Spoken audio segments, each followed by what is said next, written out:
BPL এর আজকের ম্যাচে বাঁচা মারার লড়াইয়ে মাঠে নামে খুলনা টাইগার্স, তাও রংপুরের বিপক্ষে।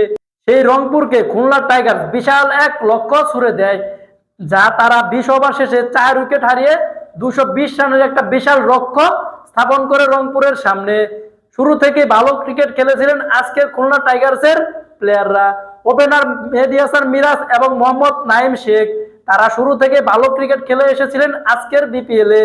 মেহেদী হাসান মিরাজ তিনি 12 বলে 21 রান করে আউট হয়ে যান, যেখানে তিনি 2টা 6 এবং একটা 4-এর খেলা খেলেন।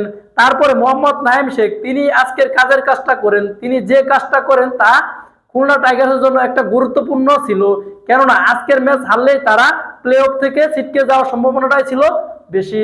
সেখান থেকে মোহাম্মদ নাইম শেখ তিনি 62 রানে 111 রানে একটা অসাধারণ ইনিংস খেলেন, যেখানে তিনি রীতিমতো একটা টর্নেডো ছড়িয়ে দেয় রংপুরের বোলারদের। তিনি তার ইনিংসে 8টা 6 এবং 7টা 4 মারে।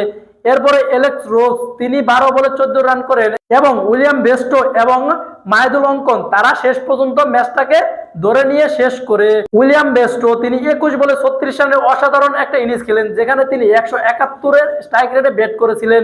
এবং মাহিদুল ইসলাম অঙ্কন তিনি 15 বলের 29 রানের একটা অসাধারণ ইনিংস খেলেন, যেখানে তিনি 3টি 4 এবং একটা 6 মারেন এবং তার স্ট্রাইক রেট ছিল 193.33। সেই সুবাদে তাদের রান গিয়ে দাঁড়ায় 4 উইকেট হারিয়ে 220 রান। তা রংপুরের জন্য বিশাল বড় একটা লক্ষ্য, কেননা রংপুর টানা 3 ম্যাচ হেরেছে। তারা যেমন ভালো পারফরমেন্স করা শুরু করেছিলেন বিপিএল এ, টানা 8টি ম্যাচ জিতেছিলেন, তেমনি তারা গত 3টি ম্যাচ হেরেছে।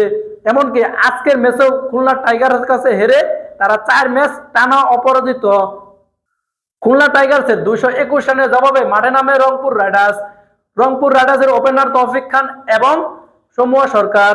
তৌফিক খান তিনি 8 বলে 9 রান করে আউট হয়ে গেলে মাঠে নামেন সাইফ হাসান। সাইফ হাসান তিনিও মাঠে বেশিক্ষণ থাকতে পারেননি। তারপরে আসেন ইফতিখার আহমেদ। ইফতিখার আহমেদ এবং সমুয়া সরকার তারাই ম্যাচের হারটা ধরে। সমু সরকার তিনি আজকে যে অসাধারণ ইনিংসটা খেলেছেন, তার ইনিংসে তিনি 48 বলে 74 রানের একটা অসাধারণ ইনিংস খেলেছেন। তিনি 154.17 স্ট্রাইক রেটে ব্যাট করে। তার ইনিংসে ছিল 6টা 4 এবং 5টা 6। এবং ইফতিখার আহমেদ তিনি 15 বলে 19 রান করে আউট হয়ে যান। এরপর মেহেদী হাসান, নুরুল হাসান সোহান, মোহাম্মদ সাইফুদ্দিন, আজিজুল হাকিম, তামিম, রাকিবুল ইসলাম তারা কিছুই করতে পারেননি দলের জন্য। শেষ পর্যন্ত তারা 20 ওভার শেষে 9 উইকেট হারিয়ে 174 রানেই তারা ম্যাচটা পরাজয় মেনে নেয় এবং টানা চতুর্থ ম্যাচের পরাজয়ের স্বাদ গ্রহণ করে। এই জয়ের মাধ্যমে খুলনা টাইগার্সের প্লে অফে যাওয়ার শেষ যে 4-এ যাওয়ার লড়াইয়ে টিকে থাকার অবস্থানে রয়েছে এবং শেষ ম্যাচে তারা জয় পেলেই সরাসরি প্লে অফে অংশগ্রহণ করতে পারবে খুলনা টাইগার্স।